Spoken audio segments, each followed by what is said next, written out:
Well, well, well, my friend, they watched you for months.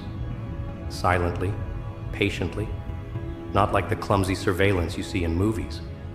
No, this was surgical, clean, cold. They mapped your behavior patterns, your searches, your sleepless nights, the way you stopped responding to distractions, the way you moved differently, like someone who doesn't care for the circus anymore. And then, something clicked. You stopped fitting in. You stopped feeding the algorithm. You became an anomaly in a system built to predict chaos. See, the world doesn't fear destruction. It fears unpredictability. And you were no longer predictable. You started doing strange things. You read books till your eyes burned. You deleted the apps that sedated your mind. You stopped reacting to their bait. They gave you dopamine traps, likes, reels, swipes, stories, and you walked past them like they were corpses on the street. You weren't supposed to do that. You were supposed to scroll, supposed to laugh, supposed to obey the rhythm, but you didn't. You broke the rhythm. And that's when you made it onto the list. The CIA didn't say it out loud, but the signal was clear. You're a potential threat, not because you carry a weapon, not because you post cryptic messages, but because you stopped being a slave, because you became aware. You saw the strings, and worse, you stopped dancing. You see, in a world full of noise, silence is violence. When a man no longer craves approval, when his eyes stop flickering for validation, when his mind becomes still like a predator before the kill, that's when the agencies pay attention. Because someone who isn't distracted is dangerous. Someone who thinks is dangerous. Someone who questions is radioactive. They called it behavioral deviation. What it really means is you remembered who you were before they put their fingers in your brain. They trained you since childhood. Slowly, sugar in your cereal, heroes on your screen, noise in your ears. They gave you a routine: school, job, taxes, screen, sleep, repeat. They taught you how to chase shadows. But then, you stopped chasing. You stood still. You looked at the system. And instead of clapping, you asked why. And that is when the alert went out. A human being, fully awake, is a glitch in their matrix. Someone who doesn't fear being alone. Someone who doesn't beg for entertainment. Someone who stares into the silence and doesn't flinch. That kind of person is too wild to predict, too raw to be packaged, too real to be sold. They've been watching your screen time. It dropped. Your consumption slowed. Your mind began creating instead of consuming. You weren't scrolling anymore. You were studying. You weren't buying anymore. You were building. Your thoughts no longer followed the script. You questioned trends. You challenged dogmas. You asked why weakness was normalized and why mediocrity was being celebrated. And when you didn't laugh along with the crowd, they flagged you. Because obedience is the true currency of this age. Not money, not status, but obedience, silent submission. The moment you become unpredictable, even slightly, you become suspicious. You weren't supposed to get this far. You weren't supposed to break through. And yet here you are. You walked past the dopamine cages, past the clickbait, past the influencers peddling emptiness. You didn't look for shortcuts. You looked for war. You signed up for suffering like a man who knows that pain is the password to power. That's when they labeled you. Not a threat to society, a threat to the system, a threat to the framework designed to keep everyone numb. You started taking cold showers. You stopped eating like a child. You started journaling your demons. You started reading psychology. You watched your own mind like an outsider.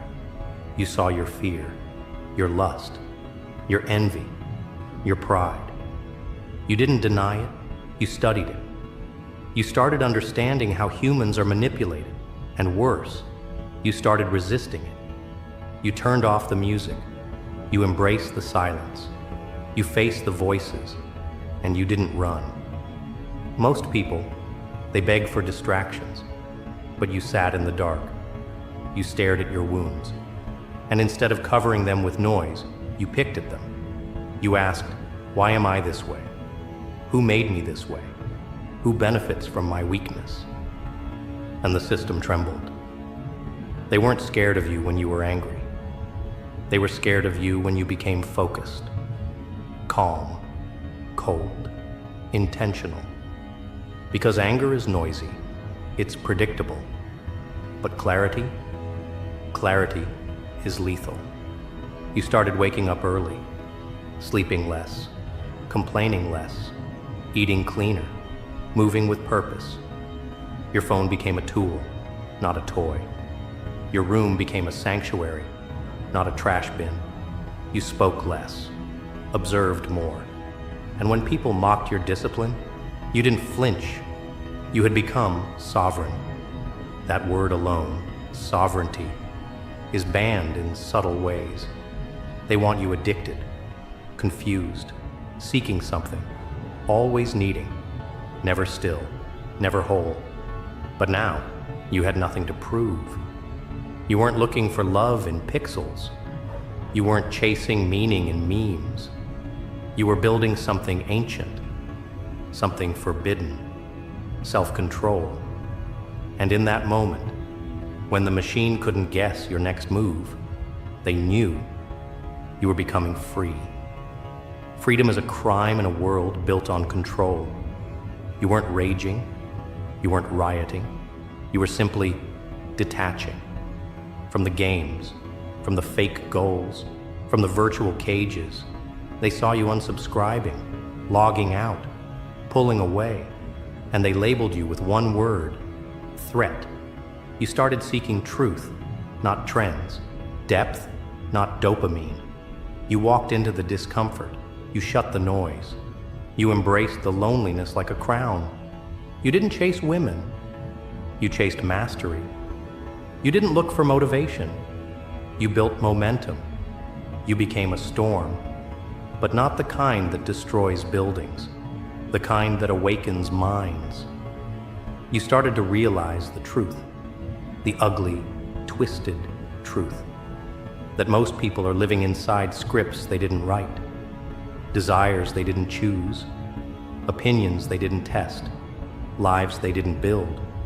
But you weren't most people anymore. You looked at the mirror and didn't see a reflection. You saw a question, and that's when it all changed. The notifications stopped. The world felt quieter. But you knew it wasn't peace. It was observation. They weren't ignoring you. They were studying you.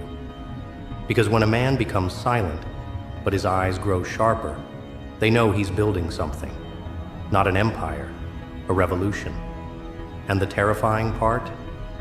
It starts inside his own mind. But revolutions don't go unnoticed forever. Not in a world where even your heartbeat is data. So when you start moving against the grain, not loudly, not violently, but with quiet precision, you trigger something deeper, something older. You step into a war you never declared. A war not fought with bullets, but beliefs. Not with blood, but programming. And you? You've entered the battlefield without armor, because no one told you it was war. But look around, everything is weaponized. Language, pleasure, comfort, even kindness. What looks harmless is often the most lethal, because they don't kill you with violence anymore. They kill you with convenience. Every smooth surface you touch, every tap, every notification, every artificial smile, It's not just a distraction, it's a muzzle. They tried to make you forget. Not just facts, but instincts. The instinct to resist, to fight, to protect your own thoughts like territory. But you remembered. You started guarding your mental space like a soldier in hostile terrain. You questioned offers that came too easy. You looked behind every curtain. You didn't just refuse the lies, you started dissecting them. They call it paranoia. But you know what paranoia really is? It's pattern recognition, sharpened. It's what happens when your senses start working again, when the static dies down, and you start hearing the gears behind the show. The show they call reality. You saw how every choice had been designed for you in advance. The food, the goals, the ideologies.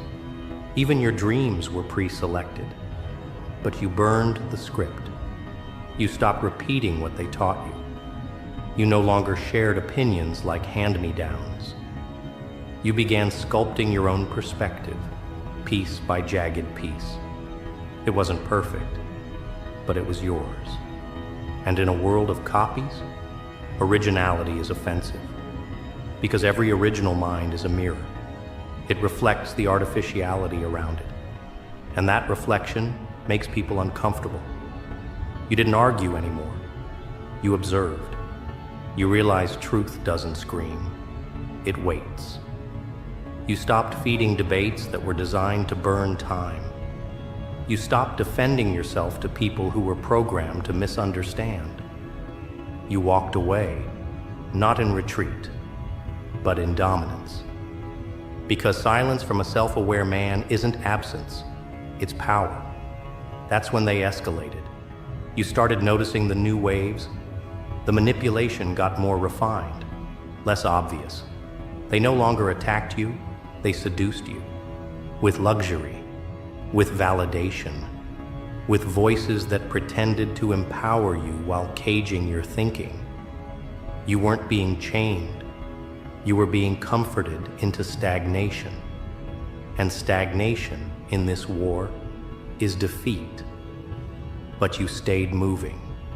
You trained your body not just for strength, but for rebellion. Every push-up was defiance. Every fast was a rejection of dependence. Every controlled breath was you reclaiming authority over the machine you live inside.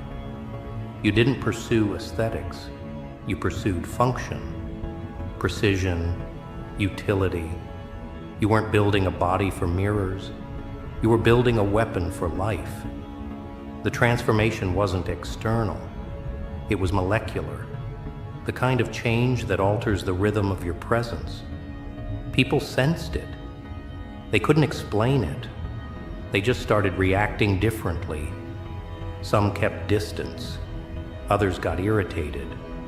The system wants you likable, not formidable. You were becoming the latter. And the world, even those close to you, started flinching at your evolution. You weren't easy to digest anymore. That's what happens when a man starts living on principle instead of impulse. You stop negotiating your values for acceptance. You stopped sugarcoating your words for fragile egos. You stood tall in rooms where conformity was the price of entry. And when you refused to bow, they didn't confront you. They tried to ignore you. Because your existence was loud enough. But they couldn't ignore you forever. You began influencing without trying, without followers, without a platform, just by existing differently, by making discipline look natural, by making clarity look dangerous. You didn't inspire with words, you infected with presence. You carried truth like a virus. And those still plugged into the system felt it like a fever they couldn't name. So the system responded, not with force, with overload. They sent more content, more distractions, more trends. They flooded your space with meaningless options, not to convert you, but to exhaust you. They know that most revolutions die, not by opposition, but by fatigue. But you had trained for this. You had built stamina, not just of the body, but of the mind. You had learned how to protect your attention, like currency, how to retreat into silence without feeling lost. You weren't escaping, you were reloading, strategizing, watching the patterns shift, waiting for the next blind spot to appear. And then it did. You saw how fear was being repackaged, how guilt was weaponized into virtue, how shame became a leash. You saw it in movements, in slogans, in artificially loud compassion. You saw how division was manufactured, how people were turned against each other with different flavors of the same poison. You didn't pick sides. You didn't chant. You studied the source of the chaos. And once again, they couldn't classify you. Because nothing scares a controlled system more than someone who doesn't play the game. You weren't driven by rage. You were driven by design. You weren't seeking destruction. You were building an alternative blueprint, slowly, patiently, one decision at a time. Your life became your statement, not loud, not branded, just real. And in this illusion factory, reality is radioactive. You started finding others, not many, just a few. Men and women who carried that same strange energy, who had cut through the noise, who didn't fit, who didn't scroll, who didn't speak unless it mattered. You didn't form a tribe, you formed a signal, a quiet resistance, not with slogans, but standards, not with promises, but with presence. And slowly, something terrifying happened. You began imagining a world outside their design. Not utopia, not fantasy, just a world where truth wasn't filtered, where strength wasn't demonized, where attention wasn't farmed, where humans weren't data points, but conscious agents. And that vision, even unspoken, was the most dangerous act of all. Because every regime fears imagination. You didn't need to protest. You didn't need to destroy. You just needed to exist, day after day, without becoming one of them, without bending, without being absorbed. Your resistance was spiritual, existential. It wasn't loud, it was deliberate. And that was enough to trigger their next move. They'll send people now, not with badges, with smiles, with ideas, with trends, with curated words that feel like truth. They'll invite you to soften, to come back, to share, to belong. But what they're really offering is anesthesia. Because consciousness, raw, unfiltered consciousness, hurts in their world. You've made it too far. You've built too much momentum to stop now. But understand this. The next phase is colder, quieter. You'll face yourself in darker mirrors. You'll walk through mazes built from your own desires. This isn't about the system anymore. This is about whether you can lead yourself without applause, whether you can walk alone without resentment, whether you can stay awake when no one's watching, because that's the final test. And it's already begun. You'll feel it soon, not as fear, but friction, subtle, internal, a restlessness that isn't from fatigue, but from evolution. The kind of pressure that doesn't crush, it carves. And in that carving, you'll be asked a question no machine can understand, no algorithm can answer. Who are you when nothing is left to fight but yourself? When the enemy no longer wears a uniform, but hides inside your thoughts, disguised as hesitation, as comfort, as the silent whisper that tells you to wait. Just a little longer. This is where most disappear. Not by defeat, but by delay. Because the final trap isn't resistance, it's stillness. A subtle, soft death that feels like peace, but eats you from within. This is the crucible, where illusions are stripped bare. You'll come face to face with the parts of you that once protected you, the need to be liked, the urge to stay safe, the hunger for recognition. They served you once, but now they must die. Not with violence, but with choice. You'll have to choose again and again to let go of what no longer belongs in your future. That's the quiet agony of becoming more, sacrificing versions of yourself that you once called home. You start to see that freedom isn't just the absence of chains. It's the discipline to walk past open doors without stepping in. Every desire is a test, every temptation a mirror, not of what you want, but of what still controls you. The world will still try to offer you shortcuts, rewards, applause. But once you've seen what they're made of, you can't pretend anymore. You can't unsee the strings behind the stage. So you detach, not in bitterness, but in clarity. You stop chasing echoes. You stop responding to noise. You start moving with purpose, even when the path disappears. Because now, you navigate by internal compass, a code that doesn't bend, even when everything around you does.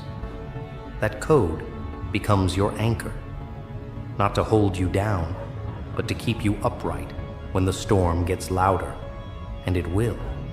The storm always returns, not as chaos, but in subtler forms. You'll feel it in your relationships, in the tension between who you were and who you're becoming. You'll feel the weight of your own silence, the echo of your own solitude. But you'll also feel something else, an unfamiliar stillness, the kind that doesn't beg for distraction, the kind that doesn't need escape. That's the beginning of power.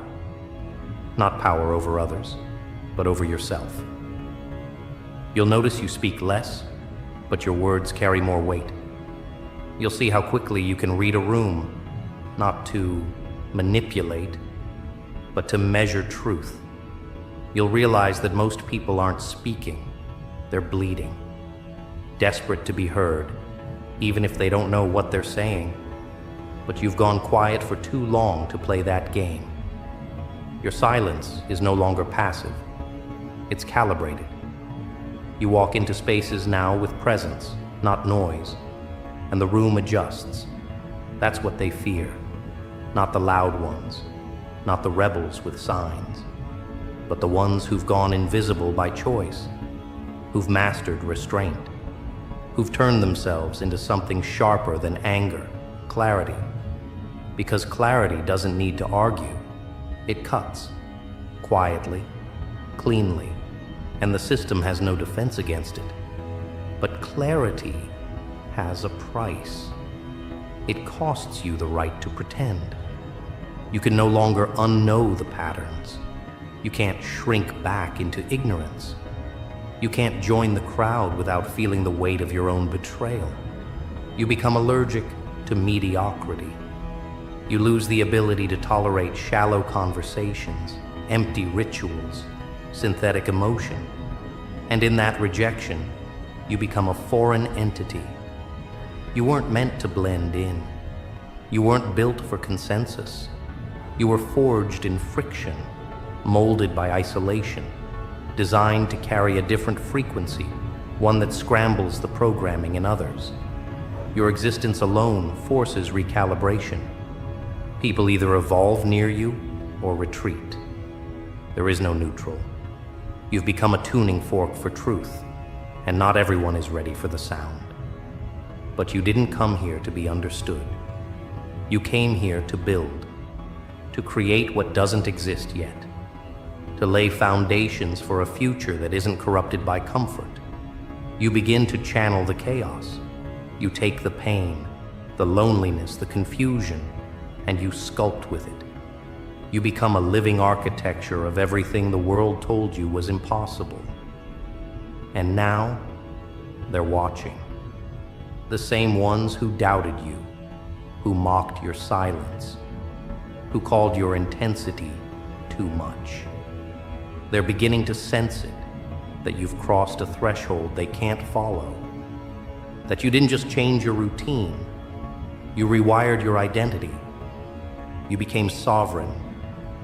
And sovereignty isn't loud, it's lethal, because a sovereign man is uncontrollable. He doesn't need their systems, their validation, their labels. He doesn't react, he responds. He doesn't argue, he moves. He doesn't cling, he releases. And that terrifies them, because control only works on those still starving for approval. You've outgrown that hunger. You feast on solitude now, on clarity, on fire. You're not angry, you're awake. And you know the final truth, that the real war was never out there. It was always inside. The enemy wasn't a politician or a corporation. It was the part of you that believed you were powerless, the voice that said you had to obey, that you had to wait, that you had to be less, feel less, want less. You silenced that voice, not with noise, but with action. You became what they said you couldn't. You endured what was meant to break you. You rebuilt your mind brick by brutal brick until it became a fortress. And now you don't need to be told you're dangerous. You already know. You've become the anomaly they can't model, the variable they can't predict, the glitch they can't patch. You've left the simulation, not with a scream, but with a step. And now that you're out, you see it all. How deep the programming runs, how scared they are of stillness, how allergic they are to silence. Because in silence, the truth echoes. And in truth, there is no control, only choice. You made yours, long ago, quietly, permanently. And now you walk alone, not in exile, but in elevation. No badge, no flag, no anthem, just presence, just fire, just eyes that no longer blink when faced with falsehood. You're not waiting for a sign. You are the sign. You're not looking for the way. You are the way. You're not asking for permission. You're the proof. And they know it now. That's why they classified you. That's why they buried your name behind code. That's why they monitor your movement. Not because you're violent, not because you're loud, but because you became what they feared most, a man who woke up.